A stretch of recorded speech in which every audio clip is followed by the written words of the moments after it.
My first use was when I was 14, but even before that, I struggled with wanting to kind of escape my reality.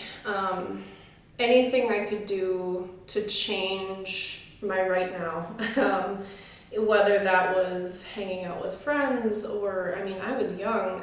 Even when I was like 10, 12, I had boyfriends and relationships that would distract me, and anything. Social media wasn't as big as it is now back then, but MySpace, like anything that would take me out of what my reality was, that's what I was doing. My parents, I come from a divorced household. My parents divorced when I was 10, and so I struggled with that. My mom and my mom moved me and my sister 5 hours away from Superior, where I grew up. So I was just this outsider that moved in, or that moved to the town, and so I never felt a part of. And so I struggled with mental health a little bit. I was diagnosed with depression at, I believe, the age of 12. My first substance abuse was alcohol. I was with one of my friends who's a little bit older than me. She just one night was like, hey, we have a bottle, do you want to drink with us? And, I just said sure. And so we drank. I got drunk the first time I drank.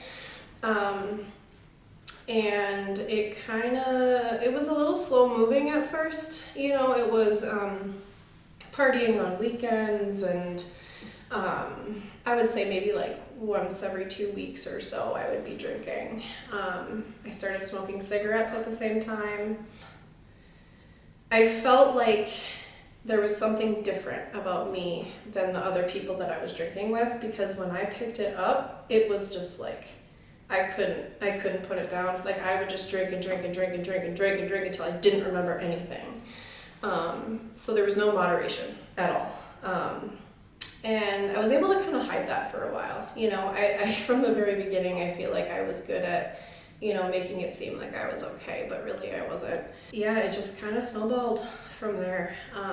The obsession started very early for me, and it just kind of got out of control, and at that point it was kind of, I just wanted to do anything I could. I went to my first treatment facility, inpatient, when I was 16. So I was released from there, and I came home and I relapsed quickly, and then I was sent back.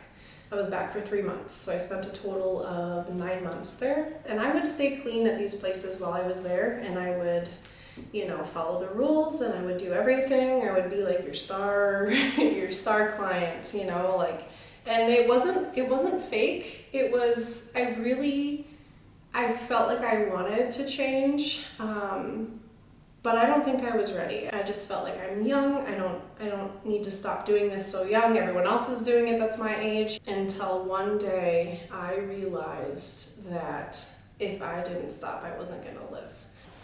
I ended up getting clean again, and this time I stayed clean. So I have been clean now from all substances, including alcohol, everything, for a little over 2 years now. I had to learn coping skills. I had to learn how to deal with my emotions, and instead of just running from them or covering them up. And for me personally, that looked like I was big on taking walks, kind of removing myself from the situation and getting away and getting some fresh air. Or I was always big on drawing.